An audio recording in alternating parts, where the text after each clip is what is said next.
Bien, entonces, como vimos en el video anterior, tenemos 4 tipos de lenguajes de programación de PLC estandarizados y en este curso nos vamos a enfocar en uno de ellos, que es ladder. Ya empezamos a ver algo de la simbología ladder cuando vimos la parte de compuertas lógicas y álgebra de Boole. Ladder debe su nombre, también se lo conoce como lenguaje de contactos. Ladder viene de la palabra inglesa que denota escalera, ¿sí? Más que nada por la forma gráfica que tiene, parece una escalera, digamos, donde hay escalones con líneas de programa. También se lo conoce como lenguaje de contactos. Como ya dijimos antes, su popularidad y su razón de ser se debe a que el programa se lee en forma gráfica y se hace una analogía muy rápida y sencilla con circuitos eléctricos. Los símbolos básicos del lenguaje ladder están normalizados por la IEC y son usados por todos los fabricantes. Después hay funciones específicas que ya dependen de cada fabricante. Los símbolos básicos, algunos ya los vimos, son los contactos normal abierto, normal cerrado, que representan justamente llaves, contactos, que están normalmente abiertos y cuando se activan se cierran, o por el contrario, llaves que están normalmente cerradas y que cuando se activan se abren, ¿sí? Esto es lo que en álgebra de Boole sería una variable o una variable negada. Después están las llamadas bobinas. Las bobinas no son ni más ni menos que lo que nosotros le llamábamos la función, que normalmente le poníamos, la denotábamos como z.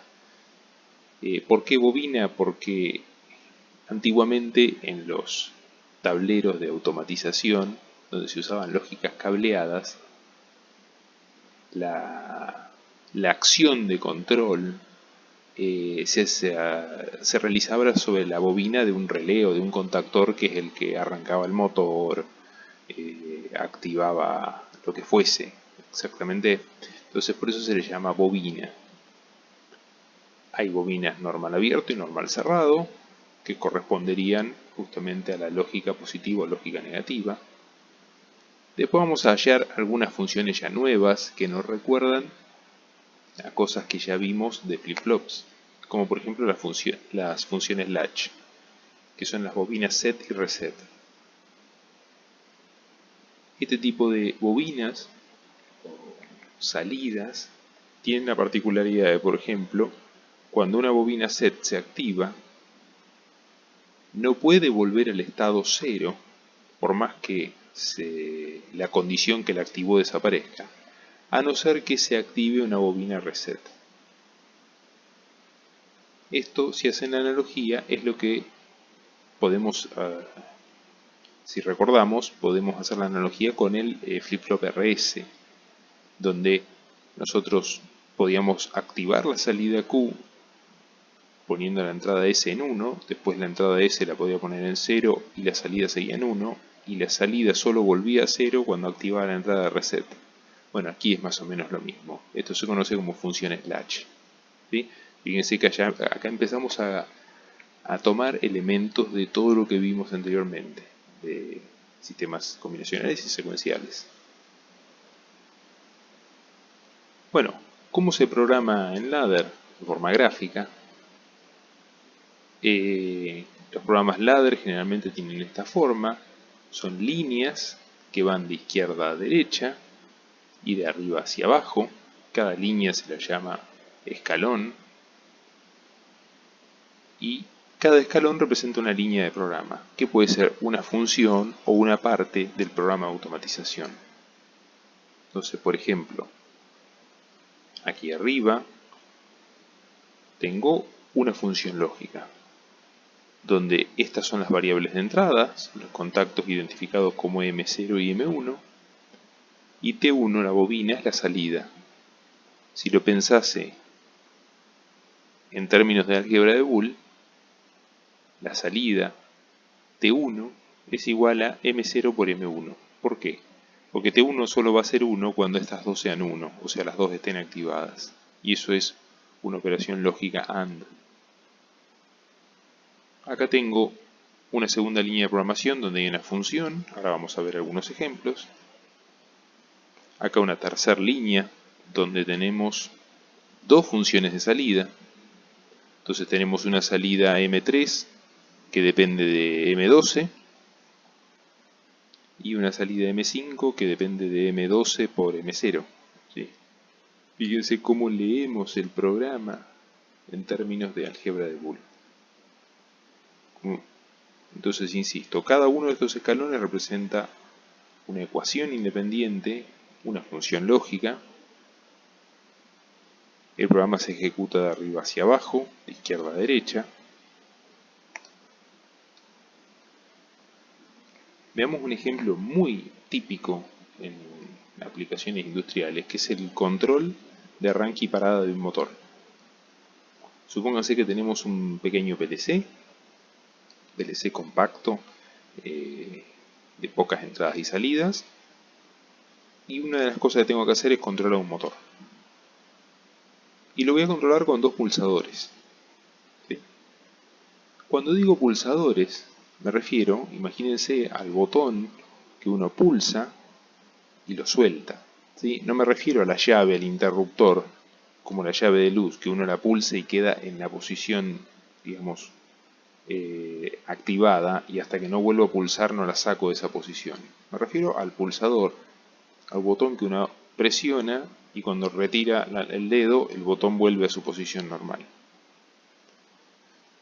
Esos botones no tienen retención. Bien. O sea, solamente va a estar cerrado o abierto durante el tiempo que yo lo esté presionando. Bueno, aquí tenemos una secuencia de trabajo de un ciclo de arranque parada de un motor con dos pulsadores. Esto que está acá, aquí abajo, es el programa ladder. La salida I1 es la que maneja el contactor del motor, o sea, va a ser la que comande la bobina del contactor que energiza el motor que va a arrancar. Después tenemos dos entradas, X1 y X2, que tienen dos pulsadores. Una de arranque, un pulsador normal abierto, y X2, que es un pulsador normal cerrado. Esta simbología que se ve aquí es muy típica en este tipo de circuitos y denota lo que se llama un pulsador normal abierto. Fíjese que intuitivamente este pulsador está abierto, excepto cuando lo presione, que se va a juntar. Mientras que este dibujo que está acá está al revés, está cerrado, o sea los nodos están en contacto, excepto que yo presione el pulsador y los separo. Bien, ¿cómo funciona este programa? Bueno, perfecto. Yo quiero arrancar el motor. Lo que hago es pulsar el pulsador, que lo pulsaré un instante, un segundo durará el tiempo que yo lo tengo retenido. Cuando eso ocurre, se establece este circuito. X1 está activado, X2 está activado porque X2 está activado en forma permanente. Por lo tanto, si X1 está activado y X2 está activado, Y1 se activa. Fíjese que toda esta línea está activada. ¿Bien? ¿Y qué es este I1 que aparece aquí? Bueno, este I1 que aparece aquí se llama contacto auxiliar. Estos ya lo vamos a ir viendo en ejemplos o cuando resuelvan la guía o el trabajo práctico. Son contactos que vienen asociados a la salida. ¿Qué quiere decir esto? Que cuando I1 se pone en 1, en estado activo, este contacto se activa. No es un contacto físico, no es algo que yo vea, sino que es algo interno del programa. Equivale a los contactos auxiliares que tenían los relés electromecánicos, perdón. Ahora, yo retiro el dedo del pulsador de arranque. Fíjense que ahora estamos en el paso 3. X1, que está asociado a la entrada del pulsador de arranque, está desactivada de vuelta, pues ya levanté el dedo. Sin embargo, como el contacto auxiliar quedó cerrado, se establece ahora este circuito, I1, X2, I1. Esto es lo que se llama un enclavamiento o un circuito de retención. Ahora el motor queda autosostenido funcionando. ¿Y cómo lo paro? Lo paro pulsando el pulsador de detención. Cuando pulso este interruptor, abro X2 y al abrir X2 I1 se apaga y al apagarse I1 se apaga el contacto auxiliar y volvemos al paso 4, que es igual al paso 1. ¿Sí? Fíjense como con dos pulsadores y un contacto auxiliar que no es algo físico, sino que es simplemente una variable, una posición de memoria dentro del PLC, he logrado solucionar el problema del arranque y parado de un motor con pulsadores.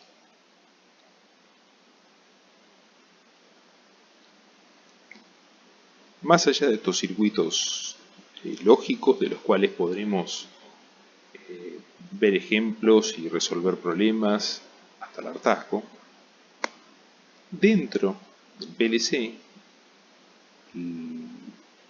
el ladder nos ofrece la posibilidad de desarrollar otro tipo de funciones más complejas, como por ejemplo los elementos de temporización. Este tipo de elementos sirve para justamente agregar temporizado en los programas. Como los PLC están pensados de una manera para automatización, y cuando hablamos de automatización a veces tenemos que contemplar tiempos de espera, ¿sí?, en un proceso, esperar tanto tiempo antes de activar tal cosa o tal otra, activo una cinta, muevo, paro la cinta, se llena con un producto, una botella, se desplaza, bueno, todas esas cosas tienen tiempos. Ladder nos ofrece una cierta variedad de temporizadores, ¿sí? ¿Cómo es un temporizador? Básicamente lo vamos a ver como según la interfaz del programa, será como una cajita o no, podrá tener otra forma, ya veremos en el simulador que vamos a usar para el trabajo práctico que puede tener otra forma. En este caso tenemos una señal de entrada X0, que puede ser un pulsador, un temporizador, que lo que hace es esperar un tiempo, en este caso 60 segundos, y en función de ese tiempo activar una salida. Entonces, por ejemplo, aquí tenemos el tiempo que tenemos pulsado X0 o activado X0. Aquí hay un retardo que son esos 60 segundos. Y después de esos 60 segundos se desactiva T sub 0 y tenemos un pulso a la salida. Lo que se hizo fue generar una demora acá, una demora controlada de 60 segundos.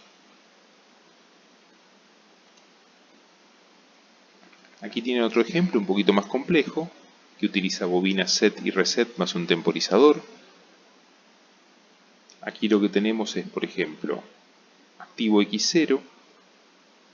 Cuando activo X0 se activa automáticamente la variable I0 y se pone en 1. I0 se pone en 1.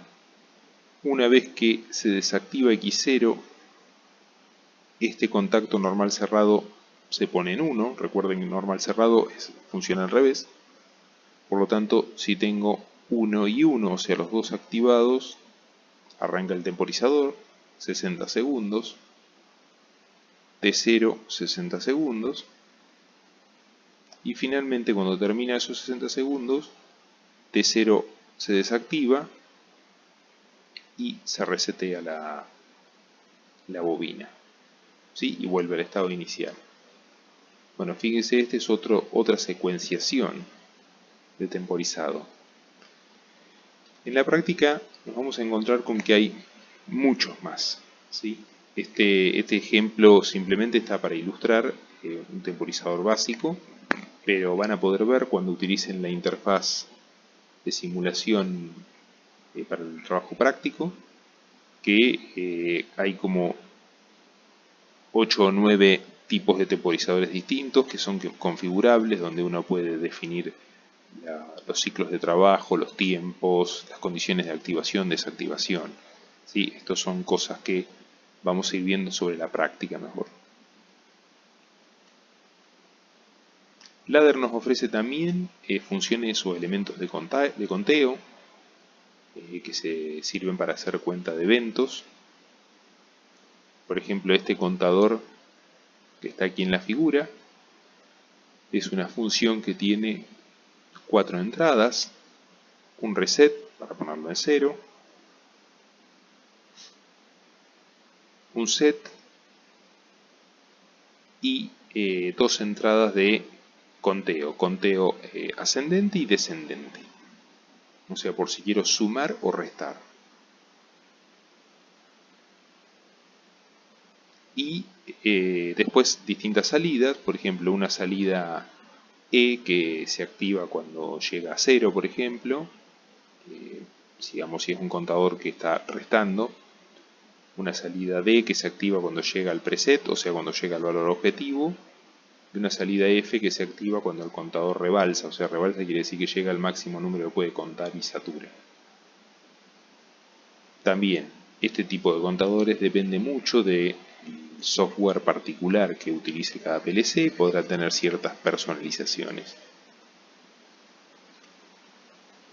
Un ejemplo simple donde puede verse la necesidad de utilizar el dispositivo una función de este tipo es en una línea de producción donde hay que contar un producto. Entonces, por ejemplo, tenemos esta línea de producción donde van pasando cajas con un determinado producto. Acá tenemos una barrera infrarroja o láser que cada vez que pasa una caja la interrumpe y genera un pulso. Ese pulso va al PLC, aquí está X0, y va contando. Va un contador, y el contador va contando 1, 2, 3, 4. Aquí tiene seteado un objetivo de 120. Entonces cuando pasan 120 cajas, el contador llega a su objetivo, genera un cambio de estado en su salida, la cual activará una señal de alerta, por ejemplo. Prenderá una luz, activará una alarma, algo que llamará al operario para decirle que ya terminó, y el operario podrá resetearlo, X1, resetear el contador y empezar de vuelta. Por ejemplo, este sería un caso muy simple, donde hay simplemente un conteo automático y un operador que tiene que ir, resetear y arrancar el proceso. Con un poquito más de inteligencia podemos hacer esto absolutamente automático sin necesidad que el operador tenga que ir a resetearlo cada tanto tiempo. También Ladder nos proporciona elementos de operación y comparación para hacer, por ejemplo, operaciones matemáticas. En este caso podemos tener sumas de registros. Supónganse tenemos 2 contadores con 2 líneas de producción que están contando cosas y yo quiero sacar un total. Bueno, puede ser a demanda, entonces cada vez que yo pulso lo que hago es una suma entre los registros, no sé, aquí está genérico RG1 y RG2, que representarán las 2 líneas de producción, y el resultado me lo almacena en otro registro RG7, que para mí lo veo en mi SCADA o en mi computadora y me dice cuántos productos están en total ya estoqueados o almacenados. Operaciones más complejas, puede haber restas, multiplicaciones, raíces cuadradas, etc. O sea, pues tenemos, digamos, herramientas básicas de álgebra y matemáticas. Elementos de comparación, para comparar entradas, si son iguales, desiguales, mayor, igual, menor, igual. ¿Sí? Esto para ir comparar distintas líneas de producción o distintos procesos que tienen que converger al final o no.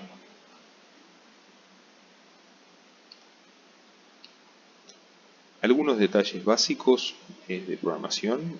Esto no es un compendio ni una clase de programación en sí, sino un punteo de temas que vamos a ir puliendo y perfeccionando sobre la guía y sobre el trabajo práctico. En general, las distintas versiones de ladder que podamos encontrar según el fabricante de PLCs nos van a permitir poner todas las bobinas, todos los contactos que querramos a la izquierda de una bobina, pero nunca a la derecha. El programa se ejecuta de izquierda a derecha, por lo tanto, bien a la derecha está la salida. No puedo poner después de la salida una entrada. Bien, entonces las entradas siempre están hacia la izquierda. Y a la derecha, al final, está la salida. Lo mismo ocurre con las funciones. Las funciones, desde el punto de vista funcional, valga la redundancia, se comportan como una bobina, son una salida. Por lo tanto, a la derecha de una función no debería haber ningún tipo de contacto ni otro elemento. Se pueden conectar bobinas en serie, pero esto también depende a veces del software del controlador. Esto puede variar. Ya esto es un comentario más de buenas prácticas, digamos. Así como hay numerosas formas de resolver un circuito analógico, siempre que respetemos las reglas básicas de teoría de circuitos, de Kirchhoff, de Ohm, principios de superposición, etc. Podemos resolverlo de distintas maneras y el resultado va a ser válido. De la misma forma, para sintetizar una función digital podemos usar minitérminos y maxitérminos y tenemos que llegar a lo mismo. O podemos armar una función con NAND o con NOR y debería comportarse igual. A la hora de programar, una misma función la podemos programar de numerosas maneras. Y desde el punto de vista funcional deberían operar todas idénticas. Pero desde el punto de vista más ingenieril, no son todas iguales. Un ejemplo clásico es el de la alarma de incendio. Supónganse que quiero poner una alarma de incendio en una casa y pongo un sensor de incendios en cada habitación, en 4 habitaciones. Yo podría hacerlo de dos maneras diferentes.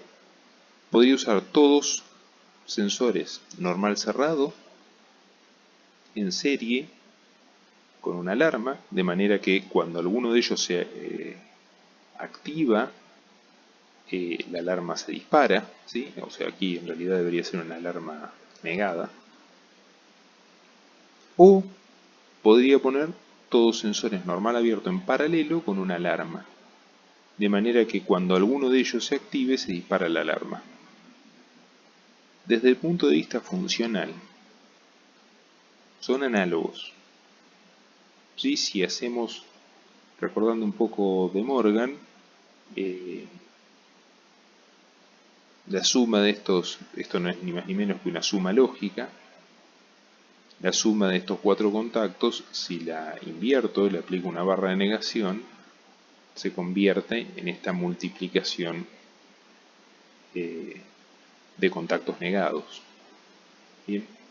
Ahora, desde lo funcional, una es más débil que la otra. ¿Por qué? Supónganse que cuando yo cableo todo, me olvido de conectar o dejo mal conectado un borne del sensor 1. A priori, yo creo que tengo todo andando, pero resulta que si hay un incendio en el dormitorio 1, este sensor nunca se va a disparar, o se va a disparar pero nunca se va a enterar el PLC, porque está desconectado el cable, porque no lo puse bien, o se me cortó, ¿sí? Mientras que acá, si yo dejé mal conectado el 1, en donde arranque el PLC va a entrar a sonar la alarma de una, porque va a detectar un sensor abierto, donde tendría que estar cerrado, ¿sí?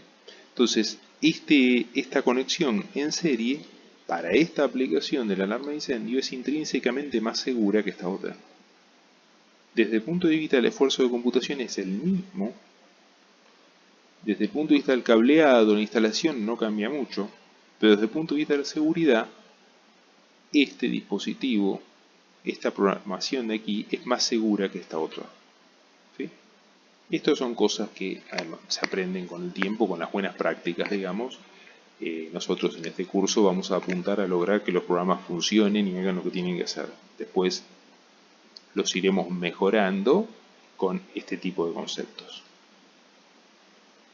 Bueno, y finalmente, para cerrar, recordando el problema con el que empezamos de la planta compresora de gas, aquí tienen un ejemplo de programación en lenguaje ladder de esa automatización que habíamos hecho en forma conceptual al comenzar esta unidad temática, donde aquí a la salida tenemos las funciones que comandan los compresores y ventiladores, y aquí en todas estas líneas tenemos los distintos contactos auxiliares o las entradas que nos dicen si la presión está por debajo del mínimo, por encima del máximo, o si la temperatura superó el máximo. Adicionalmente, les recomiendo o les sugiero ver este video que tienen aquí, que lo pueden copiar o pueden sacarlo del PDF de la clase. Es una pequeña animación de 5 minutos donde se ve un proceso de automatización de un sistema con 2 tanques y una bomba, desde un funcionamiento puramente manual donde el operador tiene que estar operando la bomba en tiempo real, hasta uno completamente automático en donde la bomba arranca y para sola, detecta si el tanque se vació, si está lleno, etc. Como para que vean cómo a partir de una idea básica se puede ir sofisticando para armar un verdadero automático.